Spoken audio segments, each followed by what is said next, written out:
Bom dia a todos. Sejam bem-vindos ao segundo dia de trabalhos do Seminário Internacional de Educação e Tecnologias como Direito Humano.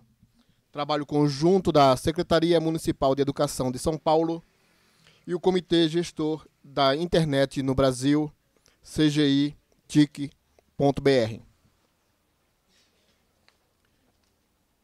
Hoje nós temos o prazer de estar aqui fazendo parte da nossa plateia, a imprensa jovem da EMEF Sul-Minute, da Diretoria Regional de Educação de São Miguel Paulista. São alunos da 7ª e 8ª série, ou 7º e 8º ano. Bom dia a todos. Neste momento convido o professor Fernando José de Almeida para fazer a abertura oficial.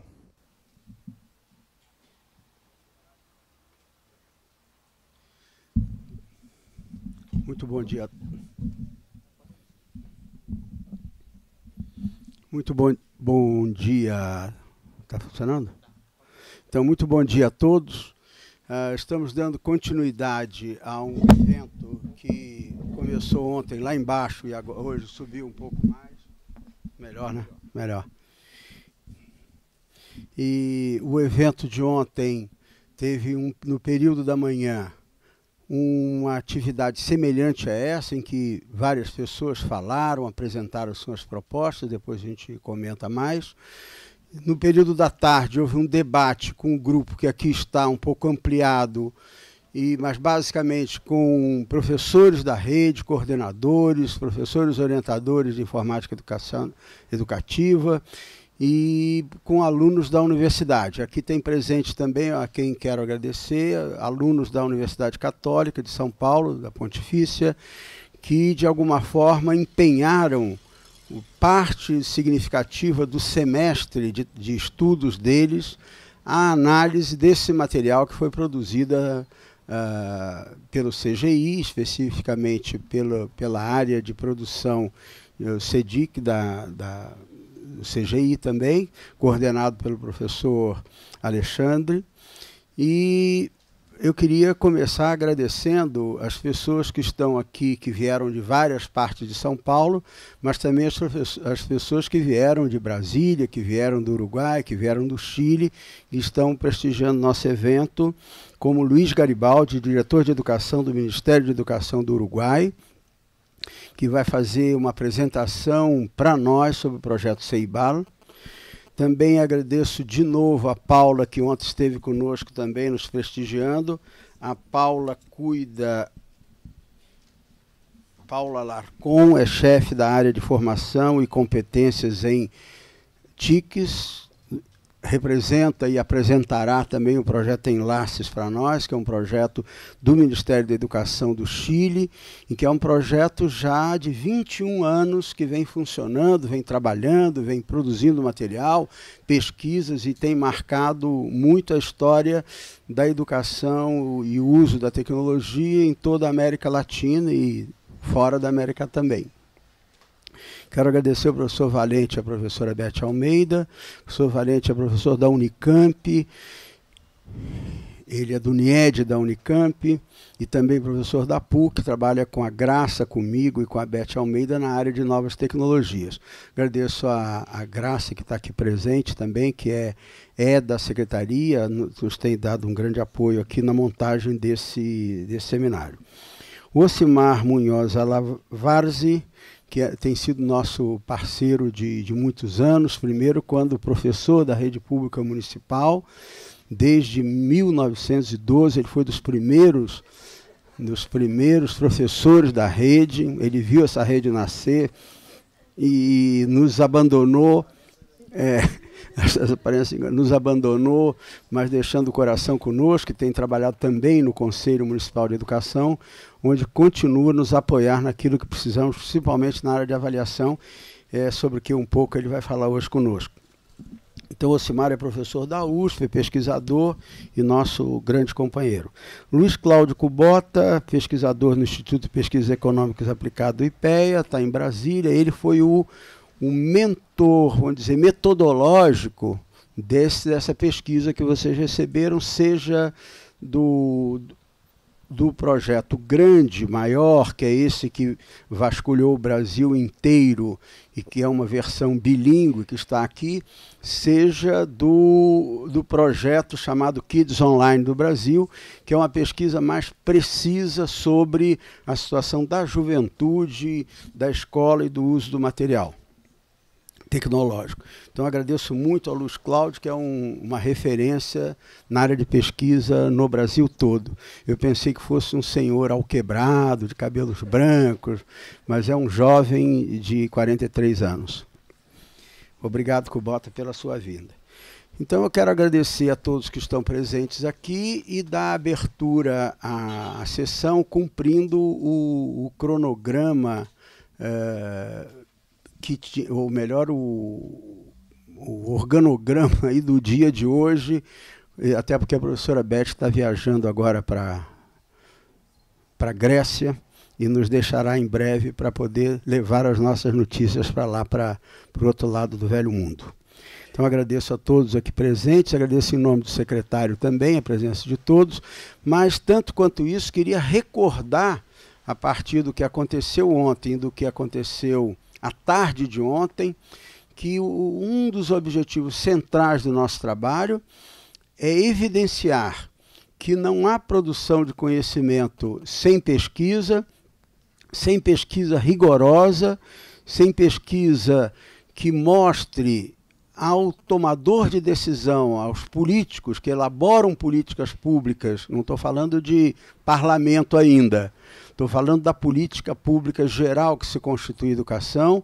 Não é possível que se tomem posições boas, sólidas, políticas, sem que haja um profundo mergulho sobre os dados que o Brasil tem gerado e que, de alguma forma, o CETIC tem produzido para nós. É uma mina de ouro esse trabalho, e a gente quer que não apenas as universidades usem esse material, mas que também, no dia a dia do professor, a gente pesquise, como investigadores que somos,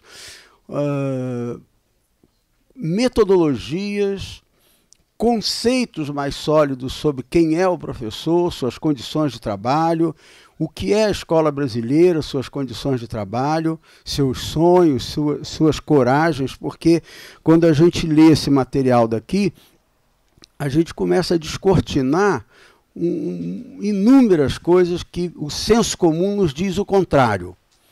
E ontem eu comentava aqui, só vou falar isso porque estamos esperando uma ligação ali de internet para começar o evento, mas basicamente dizendo o seguinte: há muito senso comum que, quando elevado a conhecimento, ele impede tomadas de decisões e dificulta imensamente que a gente tenha ações concretas na melhoria do ensino. Por exemplo, há uma coisa do senso comum absolutamente equivocada e que essa pesquisa vai desfigurando, no sentido de esclarecendo também, tirando uma figura má para colocar uma figura mais precisa, é que o professor é alguém que não quer usar a tecnologia, que reage à tecnologia, que é um paquiderme da tecnologia, que não conhece, portanto, tem medo, está louco para se aposentar, para não ter que fazer esse trabalho. Não é verdade, não corresponde à verdade. E o dado que eu trouxe ontem, citando a pesquisa, é que 57% dos professores públicos do Brasil pagam para fazer cursos sobre tecnologia. Isso significa que não é o Estado que paga, nem a escola particular que paga. Ele tira do bolso dele. Ora, se ele não tivesse vontade, ele não pagaria para se formar. Então, isso é um exemplo de como, a partir dos dados, você pode interpretá-los e ir criando uma cultura diferente sobre o que de fato é a escola brasileira, do que de fato é o professor e quem são os nossos alunos. Tá certo? Então, agradeço muito a presença de vocês. Nós vamos começar com o planejamento aí que estava feito para amanhã de hoje.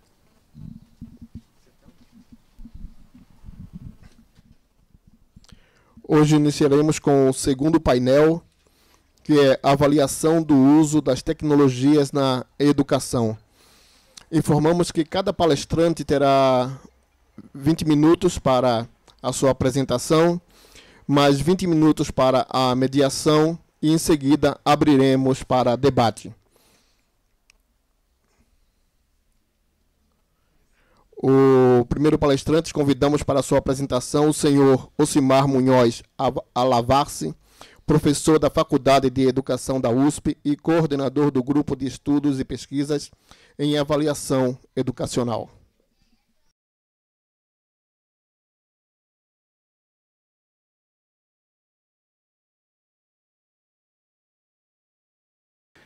Eu havia dito bom dia, agradecendo ao convite, especialmente em relação ao Fernando e ao Alexandre, mas agradecer também a Elisa, que esteve na organização do evento, que tive contato. Bom, eu tinha ensaiado em casa em 30 minutos, inclusive, para repassar aquele compasso final, mas são 20. Bueno. Então, dado esse tema geral, eu, sem querer fazer explorações em torno de trocadilhos, né, avaliação do uso das TIC em educação, conceitos e erros, eu vou, na verdade, brincar aqui e trabalhar a avaliação na sua relação com as tecnologias de informação e comunicação. Conceitos e erros, porque quero explorar com vocês, primeiro, alguns conceitos em torno aí, talvez um pouco das TICs, mas, sobretudo, de avaliação, e explorar, no caso da avaliação, a dimensão do erro. E terminar, sem poder desenvolver completamente, como que as TICs podem, em especial, enfrentar, colaborar, contribuir, no âmbito da avaliação, para a chamada questão do erro, né, que eu vou explicar para vocês. Bom, evidentemente que não vou me alongar em relação a isso, mas nós temos que enfrentar, às vezes, um risco, né? Especialmente quando nós discutimos as TICs, né? Que é um certo encantamento, compreensível até defensável, que elas, né, exortam, mas que muitas vezes podem nos fazer perder as questões centrais de fundo, que as TICs não vão resolver. Nem a válvula resolveu quando ela apareceu e parecia que era uma coisa fantástica, depois o transistor, o circuito integrado, e etc, etc. Que é a dimensão, né, da fulcral da educação escolar, que, por exemplo, pode ser enfrentada, né, respondendo para que nós queremos a educação escolar. Evidentemente, eu não fui chamado para falar disso, né, não vou me alongar, mas eu não posso me furtar a que isto não seja perdido de vista, né? Quer estejamos discutindo a avaliação, as TICs ou quaisquer outros temas no interior da escola, né? Por exemplo, nós temos 33 milhões de crianças no Brasil, jovens, fazendo ensino fundamental e gastando muito dinheiro. Eu sei que precisa gastar mais, eu não tenho dúvida quanto a isso, mas não é pouca gente. E, principalmente, não é pouco dinheiro público que se gasta. E, em especial, no caso do ensino fundamental, é uma etapa obrigatória, quer dizer, nós obrigamos as crianças e jovens a irem para a escola, nós não perguntamos para eles se eles querem ir para a escola. Nós os obrigamos. Então, nós permanentemente precisamos ter um movimento reflexivo, né? Para que isso? Como justificar que tantas crianças e jovens estejam nas escolas e estejamos gastando tanto dinheiro público com relação a isso? Eu sei que são muitas as respostas, né, que nós poderíamos apresentar para isso, mas eu diria que é em relação a essas respostas, que, inclusive, uma série de coisas podem e devem ser feitas ou deveriam estar alinhadas, né? Em especial as questões relativas à avaliação e às tecnologias de informação e comunicação. Entre as muitas respostas, né, uma clássica é que a escola, né, ela se justifica porque ela é capaz de transformar um menino de pau num menino de verdade, como pensava Collodi, né, ao mandar o Pinóquio para a escola, né, final do século XIX, dada a crença, né, no poder da escola. Eu não sei se isso se sustenta ainda hoje, mas, de toda maneira, podemos dizer que uma justificativa para a escola seria que, nessa dimensão social, cultural, é possível aprender, né? Eu acredito nisso, acho que na escola dá para aprender, né? E aí aparece, então, um outro desdobramento, que diz respeito, por exemplo, entre várias possibilidades de explorar, e uma delas que eu tenho feito quase que uma bandeira minha nos últimos tempos, que é o seguinte: se é verdade, então, que nós acreditamos nessa ideia da importância da escola, e nós nos empenhamos para fazer com que todos estejam na escola, isso se traduz, por exemplo, entre outras expressões, na chamada igualdade de oportunidades, né? Inclusive porque, historicamente, mulheres e pobres, né, foram trazidos para o interior da escola, e convenhamos, quando trazemos mulheres e pobres, é muita gente para o interior da escola, né?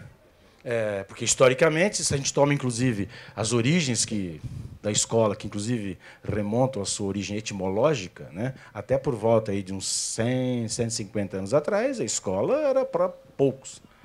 Qualquer nível da escola, né? Especialmente essa chamada escola básica, que aqui no Brasil chama-se aí atualmente de ensino fundamental, né? Então, esse movimento ele foi ganhando ímpeto, né? Se expressa nas matrículas, porém, um problema adicional ligando com aquilo que eu falava antes, quer dizer, para que escola? Para que as pessoas possam ali na escola aprender. O que nós verificamos hoje, né? Que os resultados escolares, eu sei, são muitos, né? Um que eu tenho destacado enormemente, que eu diria que é incontornável, é em relação à leitura. Porque essa é uma outra característica, eu não posso falar, desenvolver o assunto, mas também não posso deixar minimamente de mencionar. Entre as aprendizagens visadas e, diria, possíveis na escola, é aprender a ler. Mais até do que escrever. Bom, quando nós olhamos os resultados da leitura, nós estamos longe de algo que pudesse se assemelhar à igualdade de resultados. Eu vou mostrar depois alguns dados para vocês. Então, eu começo a colocar essa questão, que não é exatamente originalmente minha, mas, né, eu tenho difundido. Bom, se nós, embora ainda não tenhamos conseguido completamente essa igualdade de oportunidades, mas olhando certos resultados da escola, é possível dizer, vamos passar para a igualdade de resultados, e no caso aqui, por exemplo, um domínio, uma proficiência, como quer chamemos, em relação à leitura. E eu enfatizo a leitura porque, não só pelas relações históricas da escola com a leitura, mas por uma razão elementar. Se alguém não sabe ler, inclusive não consegue aproveitar a escola. Né? Porque a escola, ao mesmo tempo que ela tem que difundir, né, o domínio da leitura, ela depende muito, enormemente, da capacidade de leitura. Mas os dados que nós temos, depois eu vou evidenciar para vocês, estão longe disso. Então, aparece, né, um desafio. Seria possível? E, nesse terreno, qual a contribuição da avaliação? E eu espero, inclusive, depois avançar, pelo menos apontando no horizonte, como que, inclusive, as tecnologias de informação e comunicação poderiam contribuir em relação a isso, né? Eu espero chegar lá. Bom, a contribuição da avaliação, eu diria, começa, e é por isso que está lá no subtítulo, com uma delimitação que algumas pessoas aqui já ouviram, mas data vênia, vou repeti-la,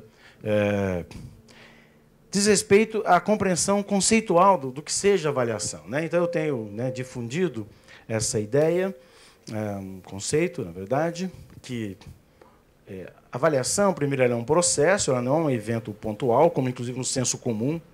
O Fernando se referia a certos sensos comuns que estão disseminados. Era um conjunto de... Mas ela tem um núcleo central, né? Eu sei, tem todo tipo de conceituação de avaliação. O último censo indica 104 definições do que seja avaliação na literatura da área, feita por 2 autores espanhóis. Mas uma conceituação bastante presente é essa, que sustenta que só há avaliação efetivamente quando tem julgamento. Ou seja, quando há, de alguma forma, a expressão de um juízo. Está bom, está ruim, aprovo, reprovo, várias formas de juízo. Esses juízos devem estar o mais claramente possível explicitados, ancorados em critérios. Ou seja, se eu digo que pode ser um juízo bom ou ruim, eu tenho que dizer o que é bom e o que é ruim. Esses critérios, por sua vez, podem estar apoiados em escalas, em muitas circunstâncias, como é o caso da leitura,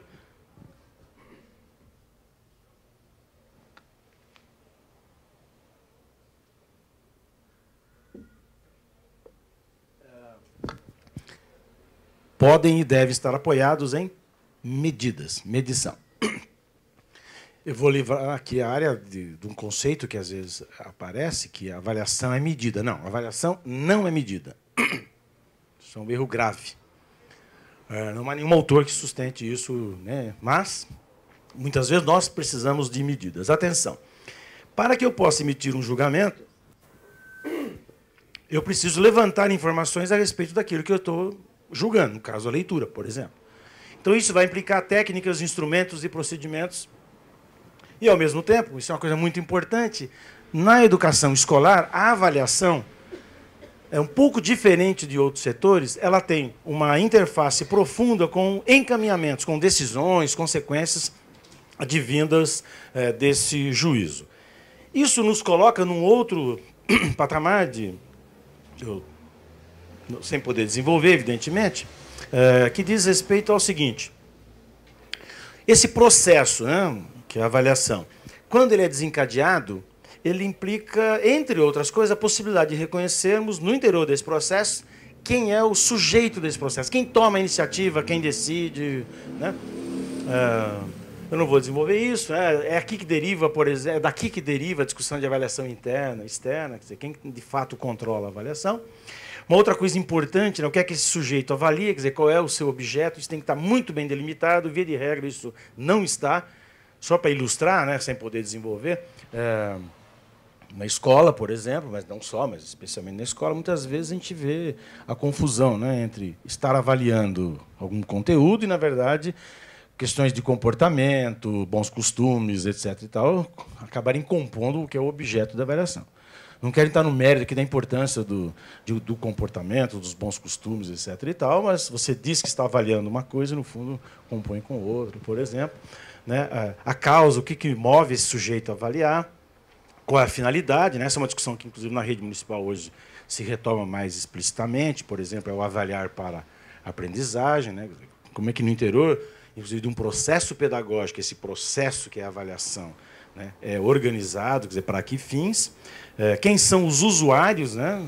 Mas, substancialmente, do que eu quero explorar com vocês, a avaliação ela não se faz sem algum tipo de metodologia.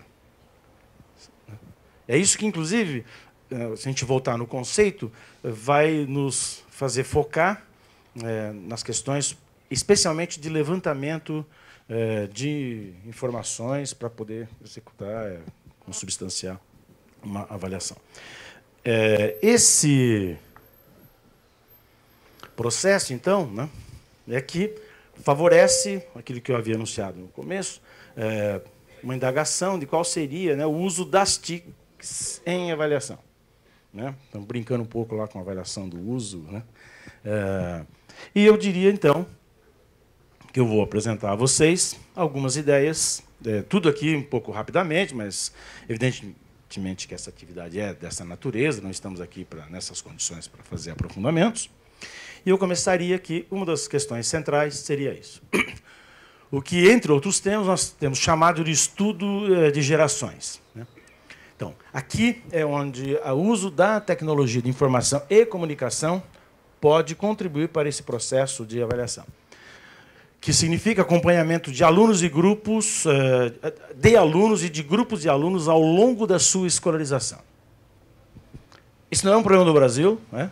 No mundo inteiro, onde tem escola de massas, a escola, a despeito do que escreve nos planos de ensino, avaliação contínua, permanente, para o todo sempre, mas as avaliações, em geral, elas têm o semestre, o caso da universidade, o ano letivo.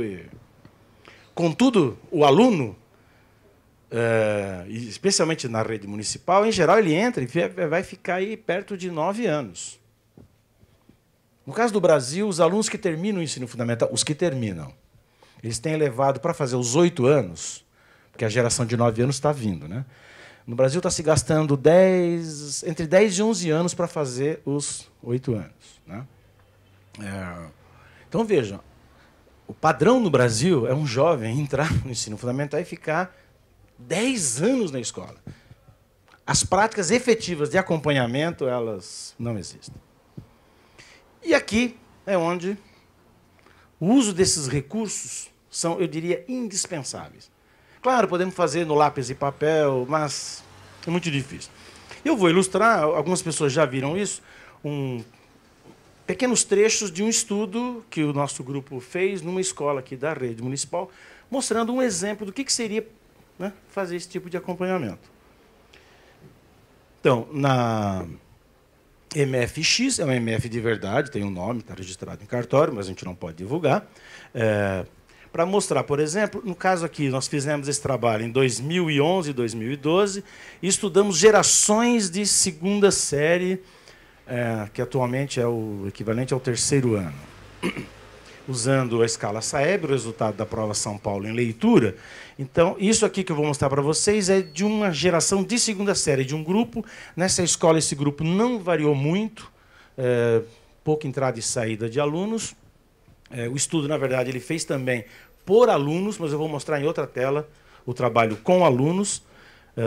Mas vejam, aqui, por exemplo, a geração que ingressou na escola em 2006, controlando pela escala SAEB proficiência em leitura, teve essa trajetória. Então, essa geração já estava na segunda série em 2007, né? Então, a geração 2007, terceira série, quarta série e quinta série.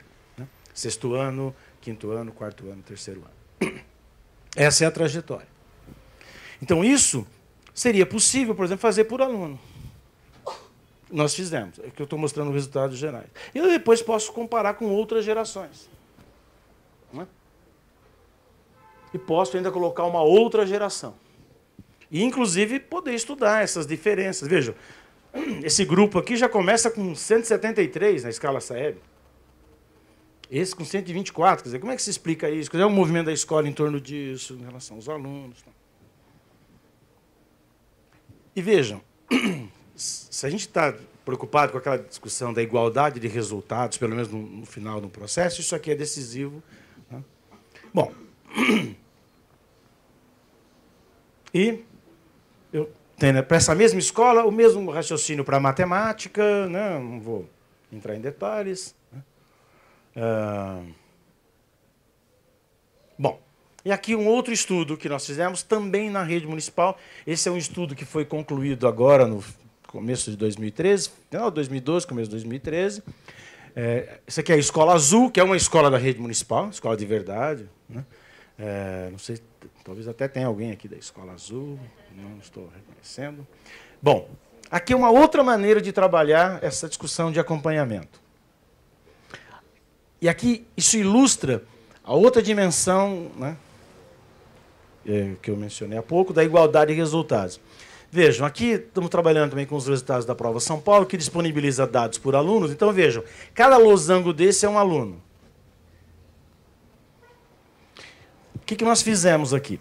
Essa escola em especial, ela praticamente não teve, pelas informações que levantamos, mudança do nível socioeconômico do seu alunado nem do seu entorno. Então, essa radiografia de 2011 é como se esses alunos do 9º ano fossem esses aqui 1, 2, 3, 4, 5 anos antes. Porque, como vocês sabem, o grande fator de mudança da proficiência é o nível socioeconômico. A escola tem um peso aí 20%. Não é desprezível, mas é muito pequeno. Né? Bom, e aí vejam vocês. Aqui seria aquela ideia de fazer o tipo de acompanhamento. É como se essa geração, um ano depois, estivesse aqui, o outro ano aqui, aqui. Bom, o que nós observamos?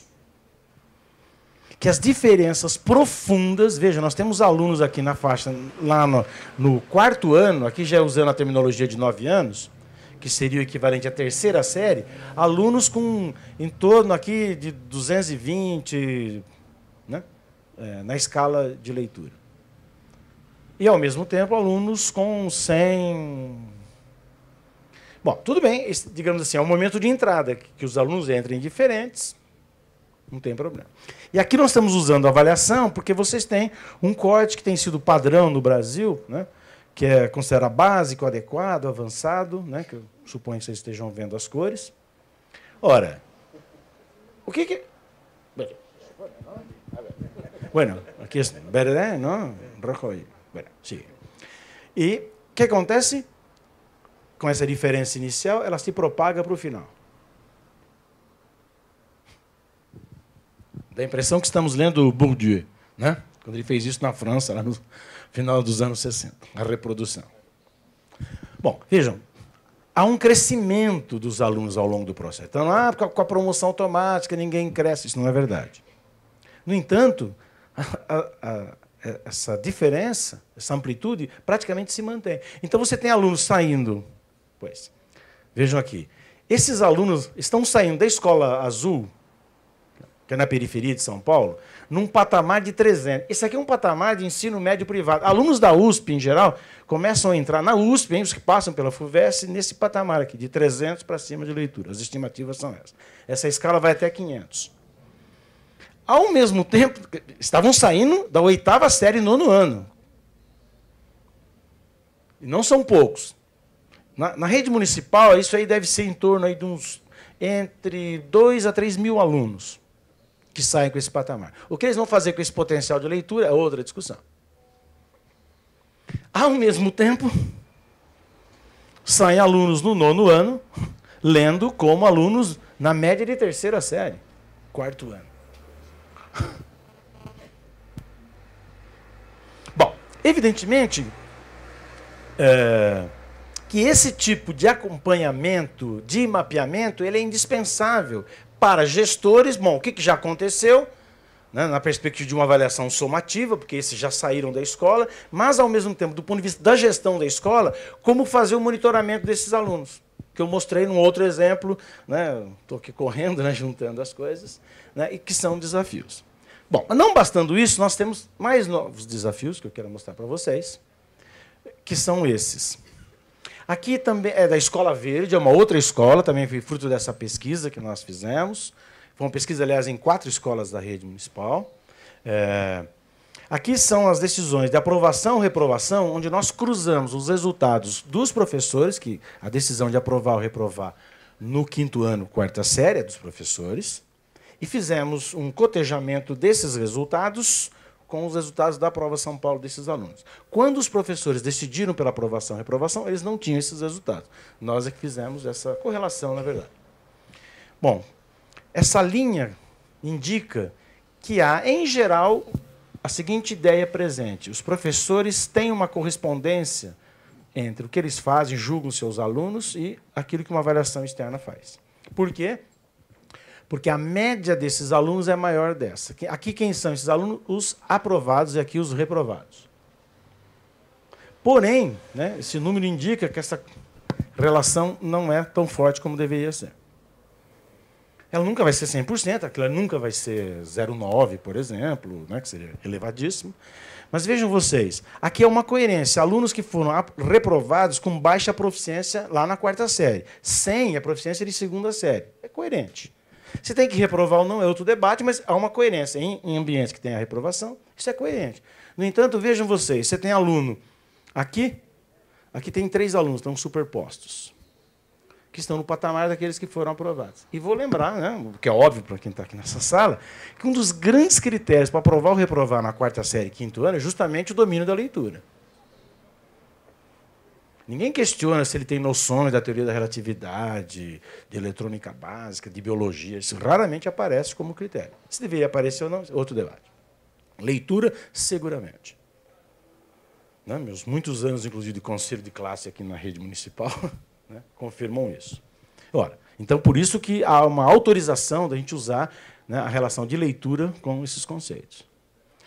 E aqui, vejam vocês, todos esses alunos, olha onde eles estão. Baixas proficiências em leitura.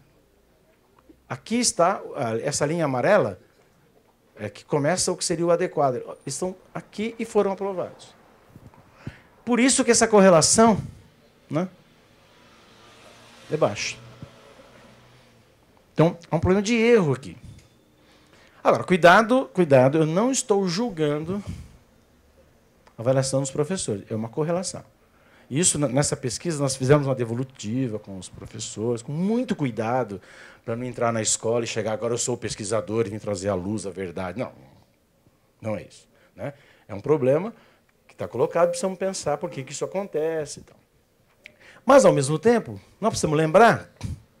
Vocês estão conseguindo ver? Aqui eu que não estou conseguindo.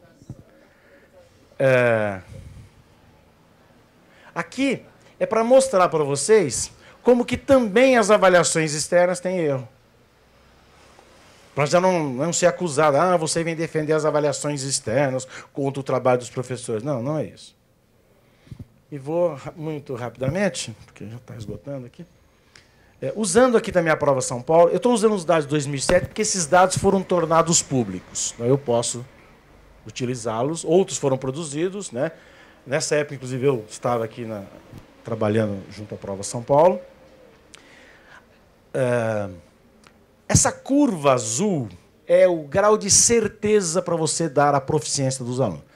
Supondo que quem esteja nessa sala já está familiarizado minimamente com isso, as avaliações externas indicam a proficiência, que seria um domínio, né? Ela é quantificada numa escala.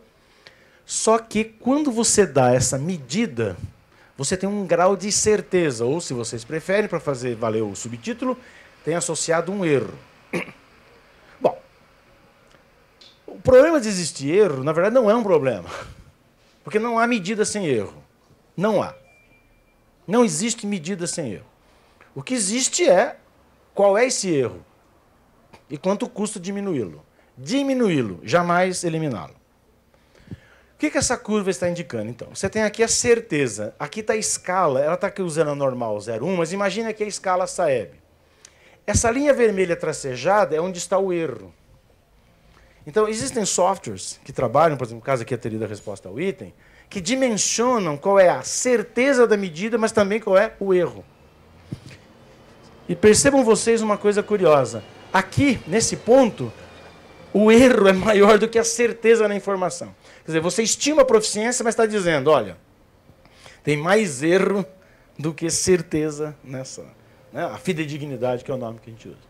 Bom, e vejam vocês, isso aqui no caso da segunda série de 2007, aqui está a distribuição efetiva dos alunos. Lembra, né, uma distribuição mais ou menos normal. Agora percebam isso daqui. Essa região é onde o erro ultrapassa. E por aqui, ó, o erro já começa a ser considerado muito grande. Aqui ele vem aceitável, ele já começa a crescer, claro, porque a fidedignidade cai.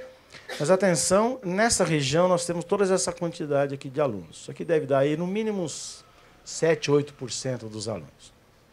E aqui também, no extremo da escala. Esse é um outro problema que aparece nessas medições. A Prova Brasil tem disso. Né? A Prova São Paulo foi uma das únicas que fez a divulgação, pelo menos em 2007, desse dado. Então, você tem alunos que você dá a proficiência, mas você está dando uma proficiência que, a rigor, não poderia nem ser dada. Que você está dizendo, olha, é 100, mas poderia ser 120 ou 80, ou seja, é uma variação. Que é isso que significa quando o erro é muito grande. Bom, então isso faz com que, inclusive, aquele cotejamento que nós fizemos, dependendo do ponto da escala onde o aluno esteja, pode estar, na verdade, misturando ou complicando ainda mais as análises. Então, pode ter erros dos professores, como também o erro das avaliações externas. Porém, se nós estamos querendo acompanhar os alunos, garantir a aprendizagem, a avaliação estaria a serviço disso, um julgamento para saber onde está, para ter como consequência possível, por exemplo, o uso desses resultados para a aprendizagem, né, para usar a terminologia, né, que vocês têm utilizado aqui em DOT, o erro não é um erro muito grande, melhor dizendo, não é uma boa companhia. Bom, deixa eu pular aqui e mostrar. Aqui, por exemplo, foi um trabalho que nós fizemos em relação a 2007 e 2008 na Prova São Paulo, que, tendo percebido, aqui já estou trabalhando com a quarta série, mas é o mesmo jeitão da curva, né? Chega uma hora que o erro começa a ficar maior do que a certeza, né? A fidedignidade, né? Em inglês isso aqui, a reliability. Mas vejam vocês, aqui em 2008, o que nós fizemos para enfrentar esse problema? Nós melhoramos a prova, por isso que você vê que houve um deslocamento, não muito, mas, né, o erro começa a ultrapassar aqui. Antes ele estava ultrapassando aqui. E lá em cima a mesma coisa. Né? Bom, mas para terminar, acho que faltam 2 minutos, é isso? Bom, então, onde que isso nos leva? Numa promessa. ou numa perspectiva, como vocês quiserem. Então, e onde talvez as tecnologias de informação e comunicação podem trazer uma grande contribuição para a avaliação e, assim, a avaliação poder contribuir da melhor maneira possível com o processo de aprendizagem dos alunos. Então, a avaliação, apesar da sua presença muito forte no imaginário de alunos e professores, ela tem que ser uma coisa menor no interior da escola, porque no interior da escola o processo de aprendizagem e de ensino é que tem que ocupar o centro das atenções. A aprendizagem dos alunos, ainda que possa ter, seguramente tem fontes externas, ela deve estar associada fortemente àquilo que a escola tem para trabalhar com os seus alunos. E não vou aqui falar do uso das TICs no ensino, na aprendizagem. Mas a avaliação, ela deve, ao mesmo tempo que ser diminuída, ela tem que ser poderosa. E ela precisaria ser o mais automática possível, a mais rápida possível e com o menor erro possível. Para que naquele acompanhamento, naqueles cotejamentos, a gente pudesse ter processos nos quais efetivamente nós pudéssemos nos apoiar para que os resultados, esses juízos, esses julgamentos da avaliação, pudessem informar, orientar o processo de ensino e de aprendizagem. Então, se eu julgo que alguém não está bem, né, esse é um possível juízo, bom, o que eu faço do ponto de vista do ensino? Como é que eu avalio, portanto, para a aprendizagem? Ou que alguns chamam de avaliação formativa. Então, aqui é uma coisa ainda pouco desenvolvida, né, mas é uma ideia que a gente tem trabalhado, né, na Faculdade de Educação, lá no nosso grupo de pesquisa, que são os TAIs, né, ou CATs em inglês, né, os testes adaptativos informatizados. De tudo isso que eu falei, embora muito rapidamente, mas as circunstâncias impunham isso, o que nós sabemos hoje? Que toda a tecnologia da avaliação, pelo menos essa que foi desenvolvida nos últimos 100 anos, mais ou menos, ela trabalha numa perspectiva em que o aluno, o respondente, tem que se adaptar ao instrumento de avaliação. Porque eu só voltar rapidamente. Isso aqui é quarta série, e aconteceu esse problema, especialmente aqui, porque na rede municipal nós temos temos, né, a quarta PIC, que são os alunos repetentes. E quando nós mandamos para eles uma prova de quarta série, esses alunos que estavam formalmente na quarta série, eles não têm, aspas, nível, fecha aspas, de quarta série.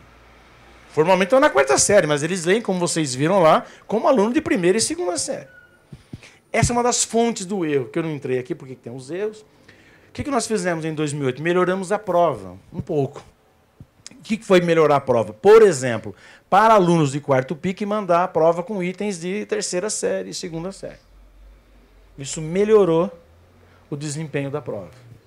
Mas ainda não como de fato precisaria ser.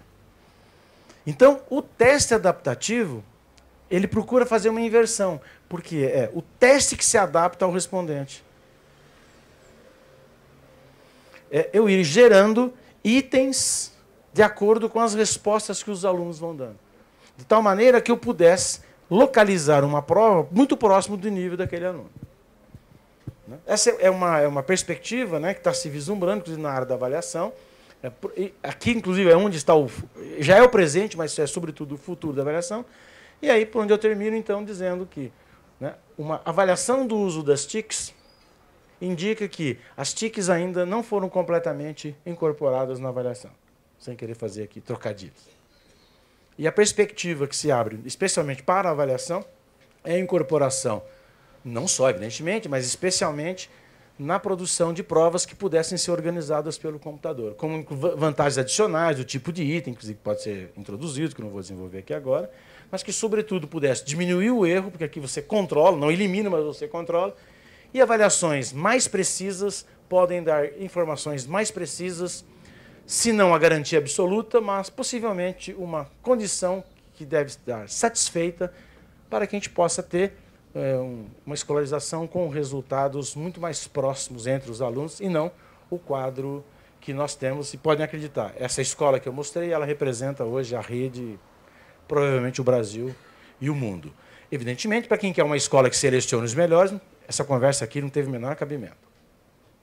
Mas para aqueles que acreditam que a escola básica obrigatória deveria, pelo menos para alguns resultados, exibir números, né, que indicassem alunos muito mais próximos, nós temos que mudar muita coisa, entre elas a avaliação, e a avaliação, para dar o salto de qualidade, inexoravelmente depende das tecnologias de informação e comunicação. Muito obrigado.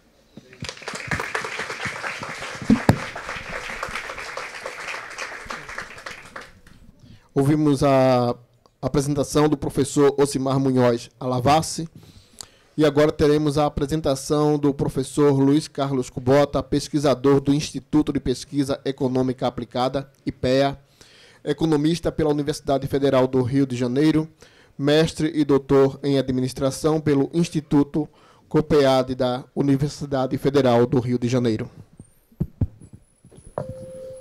Bom dia a todos. Agradeço o convite do CGI e da Secretaria Municipal de Educação para participar do evento. Eu vou fazer uma apresentação que ela tem duas partes um pouco antagônicas entre si. A segunda parte até vai fazer um link com o final da apresentação do professor Ocimar.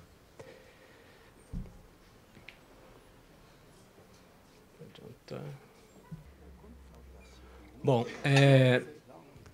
com relação ao efeito das tecnologias de informação e comunicação no desempenho em termos de proficiência dos alunos, a literatura é bastante inconclusiva. Ou seja, tem estudos que apresentam impacto positivo, outros estudos apresentam impacto neutro e alguns estudos, inclusive, apresentam resultados negativos. Tá?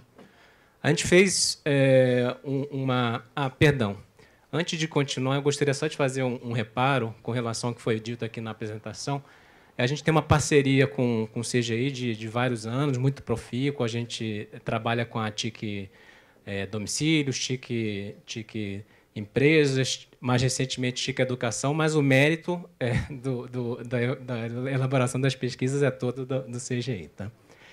Bom, mas voltando aqui, então os resultados são bastante inconclusivos. Um dos estudos que a gente fez utilizando dados da TIC Domicílios mostra que existe uma correlação positiva entre a presença das TICs nas escolas e desempenho tanto no SAEB quanto no Enem. Entretanto, a gente tem que aprofundar esse estudo porque ele pode estar capturando efeito renda, né? Ou seja, escolas onde os alunos são mais de famílias mais abastadas é que podem estar tendo esse desempenho mais favorável. Brevemente, um dos dados que a gente obteve nesse estudo com dados da TIC Educação foi que de cerca de 600 escolas analisadas, cerca de 200, em 200 delas, não havia qualquer utilização das TICs em práticas pedagógicas. Tá? A TIC Educação tem uma relação lá de mais de uma dezena de práticas possíveis. Em cerca de 1/3 das escolas não havia qualquer uso das tecnologias de informação. Isso é ruim? É uma provocação que eu vou fazer agora no próximo slide. Tá? Isso aqui, na verdade, seria uma hipótese minha, tá? Que a gente vai estar procurando desenvolver com estudos futuros. Pensando em 3 eixos aqui, a gente tem autodidatismo, né? Educação continuada. Aqui, aulas mais expositivas, tradicionais, abordagem conteudista, que é o padrão que a gente tem aqui no Brasil, e aulas mais interativas, entre aspas, mais construtivistas, quando o aluno tem um papel mais ativo e não simplesmente fica ouvindo aquilo que é transmitido pelo professor. Qual é a avaliação que eu faço pensando nesses três eixos? Isso aqui, obviamente, pode servir como apoio tanto para um lado quanto para o outro, né? Para crianças, para adultos e assim por diante. E a minha avaliação é de que isso hoje já é uma realidade. Felizmente, ontem eu não pude participar, né, mas teve o painel, a apresentação sobre recursos educacionais abertos, e, felizmente, tem muita coisa já disponível de graça na internet para todos, né? Temos a Khan Academy, para quem conhece, um indiano, um americano de origem indiana, tem muito material, principalmente matemática, mas de outras disciplinas também, Muita coisa já está traduzida, inclusive para o português, pela Fundação Lehman. Pensando no nível superior, temos a Coursera, EDX, ou seja, as melhores universidades do mundo, Harvard, MIT, entre outras, estão disponibilizando material gratuito na internet. Eu, por exemplo, já concluí uns 6 cursos do Coursera e já desisti de uns 5 ou 6 também. Então, isso, felizmente, não sei se a representante do MEC esteve aqui ontem, né, tem um portal do professor com muito conteúdo disponível e, cada vez mais, as universidades vão estar disponibilizando esse material para quem quiser, quem tiver acesso à internet. Inclusive, eu até no IPEVO estou tentando fazer com que a gente também comece a disponibilizar esse tipo de material. Então, isso aqui, felizmente, a partir do momento em que a questão da inclusão digital esteja resolvida, vai estar disponível tanto para o uso do professor na escola, quanto o uso autônomo do aluno, e tanto das crianças quanto dos adultos. Eu tive há 2 semanas atrás num seminário sobre o PISA e o PIAC. Eu vou falar mais um pouco sobre isso. E a representante da OCDE ela falou uma coisa interessante. Tem alguns sistemas que são muito badalados, né, da Finlândia, da Coreia, onde eles conseguem dar uma educação de qualidade para quase todos, né, para a maioria dos alunos. Agora, tem outros sistemas, pertinho ali, por exemplo, a Noruega não tem resultados tão bons quanto a Finlândia. Mas o que acontece? Eles têm uma mecânica, uma filosofia de que a pessoa vai estudar para sempre, né? O adulto continua estudando. Então, aquele aprendizado que ele não conseguiu obter lá no ensino fundamental, no ensino médio, ele pode estar recuperando depois. De certa forma, eu até sou um exemplo disso. Eu sou economista de formação e sou da área de TICs, mas muito mais, meu histórico é muito mais para a área de empresa. Há cerca de um ano eu estou na área social, estudando questões relacionadas à educação e obesidade, saúde também. Então, a maior parte desses cursos que eu fiz no Coursera são dessa área de educação e de saúde, né? É um exemplo. Então, qual seria a minha tese, né, a minha hipótese aqui? Uma provocação até para os senhores, para a gente poder discutir. A minha avaliação é de que o uso das tecnologias de informação e comunicação dentro de um formato tradicional de uma aula expositiva, ele, a princípio, não tem por que ter muita diferença, muito efeito. Tá? Você trocar um livro por um e-book, a vantagem é que você não precisa ficar carregando aquele livro para cima e para baixo. Mas, a princípio, o conteúdo é o mesmo, né? Você apresentar um vídeo na internet durante a aula, na minha geração, a gente fazia isso com o VHS. Não tem grande diferença. E um comentário que eu gostaria de fazer a respeito desse tipo de abordagem, né? Há muitos pesquisadores, muitos educadores que defendem que esse modelo vitoriano, bismarckiano, já tem 200 anos, o mundo mudou, ele não serve mais. Em parte sim, em parte não. Porque, por outro lado, nos últimos 200 anos é onde se presenciou o maior desenvolvimento tecnológico da história da humanidade, né?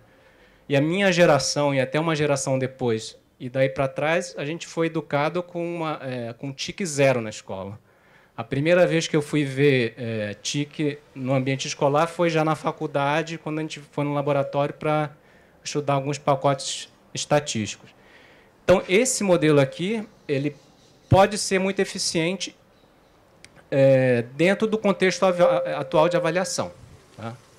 Para dar um exemplo, meu filho mais velho tem 10 anos e alguns dos senhores vão ficar de cabelo em pé, mas ele é uma escola, ele começou agora o 2º ciclo, né, do ensino fundamental, e a filosofia da escola é TIC zero.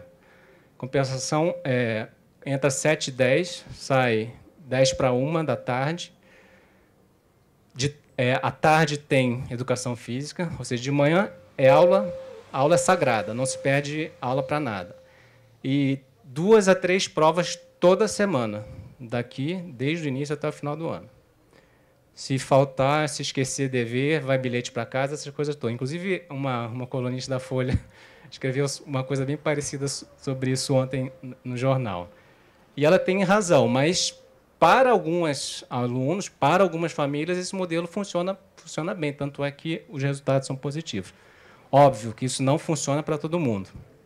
Por exemplo, quem já ouviu falar do Bill Gates, do Steve Jobs, Mark Zuckerberg, né, os 3 ícones das chiques, aí, fundadores do Facebook, da Apple e Microsoft. O que eles têm de comum?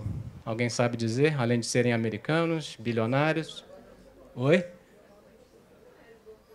Os 3 desistiram da faculdade, são dropouts. Então, esse modelo tradicional não serve para todo mundo. E a minha avaliação é de que esse modelo, né, de uso de tecnologias, e aí é interessante frisar, não só TICs, tecnologias mecânicas, plantas, escolas, visitas, pode ter resultados mais interessantes em abordagens de cunho mais interativo, construtivista. Bom, nessa linha, Simon Papert, né, que é um discípulo do Piaget, ele tem um trabalho que ele fala que quando ele era criança, ele era apaixonado por carros, né? Ele sabia todos os nomes das partes lá, das engrenagens. E contando uma história parecida, tem um amigo meu cujo pai é um acadêmico consagrado, premiado nos Estados Unidos, e ele tinha péssimas notas de matemática na escola. E sofria o pai em cima dele lá, reclamando, meu filho isso, meu filho aquilo. E quando é que isso mudou? Ele ganhou uma luneta do pai e ficava horas, dias, a noite inteira acordado vendo lá o ciclo, né, dos planetas, a órbita dos planetas. E ele tem uma inteligência muito visual. E o que ele começou a fazer? Começou a calcular as elipses, né? Calcular como é que ia ser esse ciclo dos planetas. Se apaixonou por geometria, ou seja, um garoto que ia pessimamente em matemática na escola. Se formou em física, é mestre e doutor em economia e excelente, um pesquisador de excelência. Tá? Então, o que o Simon Papert ele defende? Vamos dar luneta para todos os alunos, vamos dar engrenagem para todos os alunos? Não, né? Porque isso funcionou para um, funcionou para o outro. Ele defende que o que tem mais próximo disso, né, que pode motivar as crianças, apaixonar as crianças, é o computador, porque ela pode servir de mil e uma utilidades, dependendo da forma como você programa.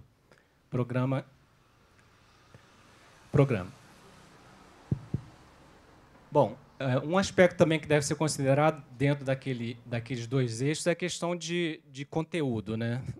Modelos mais conteudistas tradicionais têm uma extensão de conteúdo muito grande, e se você quiser partir para esse tipo de abordagem, obviamente você vai aprender de forma muito mais profunda, mas não vai conseguir cobrir uma dimensão tão grande de conteúdo.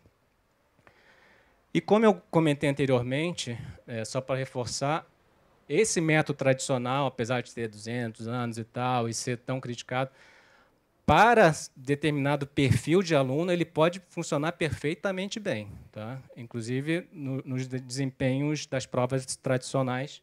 Aliás, foi o meu caso e do caso de vários dos senhores aqui. E só para reforçar também, no caso do autoestudo, do material dos recursos educacionais abertos, felizmente já é uma realidade, está disponível para todo mundo que tenha acesso à internet. Bom, obrigado. Bom, então, para comentar um pouco, e até fazendo um gancho com o final da apresentação do professor Ocimar, né, eu tive nessa apresentação do PIAC. O que é essa sopa de letrinha? Seria, grosso modo, o PISA dos adultos. Tá? Então, foi feita a primeira rodada em 2013, com vários países. Ele vai cobrir alunos, pessoas, indivíduos de 16 anos até, se não me engano, 65. E a filosofia, basicamente, é semelhante à do PISA, né? Vai estar procurando medir competências e habilidades. Então, logo no primeiro parágrafo, eles colocam isso aqui. À medida que tarefas relativas à manufatura e serviços manuais se tornem automatizadas, a necessidade por mão de obra pouco qualificada e artesanal está em declínio. ao passo em que a demanda por processamento de informação e outros tipos de mão de obra qualificada em termos cognitivos e interpessoais vem crescendo. Isso aqui é tão forte que as 3 dimensões, 3 domínios que eles chamam que são avaliados nesse exame são letramento, tá? Numeramento e, terceiro, solução de problemas em ambientes altamente tecnológicos. Aqui, fazendo um gancho, com a parte final da apresentação do professor Josimar, eles têm 2 modelos de prova, um em papel e outro em computador. E o modelo em computador ele tem uma árvore de decisão lá dentro, ele é muito mais complexo, dependendo do tipo de resposta que o aluno dá, que o respondente dá, ele vai seguir por caminhos mais complexos. Primeiro, então, ou seja, a própria prova é feita no computador. E segundo, os problemas que o respondente tem que resolver são problemas em ambiente tecnológico. Então, ele simula, a apresentadora deu um exemplo, uma secretária, por exemplo, ela tem que fazer reserva de salas para apresentações. E ela vai recebendo e-mails solicitando aquelas reservas. E lá pelas tantas, as salas já estão todas ocupadas e ela tem que fazer, o respondente tem que responder para aquela última pessoa que a sala não está mais disponível. Tá? Isso tudo simulando um ambiente de um correio eletrônico e de controle de sala informatizada. Ou seja, não só a prova é feita no computador, como a resolução do problema simula um ambiente informatizado. Bom, então, como eu adiantei no início da apresentação, ela tem, de certa forma, uma certa contradição, uma certa ambiguidade. Por um lado, pensando no ambiente escolar, o que a gente observa é que a questão das TICs na proficiência em particular, ela tem que ser mais estudada, tá? Ela tem que ser contextualizada em que tipo de aula, em que tipo de abordagem que a gente está tratando da TIC. É simplesmente trocar o livro por um e-book, como eu falei, uma aula de robótica, onde o aluno tem que programar para poder entender um pouco mais de lógica, de física e assim por diante. Agora, por outro lado, no ambiente de trabalho, todos nós sabemos, quem não domina essa tecnologia está fora. E, em segundo lugar, as próprias avaliações vão tender, futuramente, a estar sendo feitas nesse ambiente informatizado e simulando situações de resolução de problemas em ambiente informatizado. Bom, é isso. Obrigado. Agradeço mais uma vez.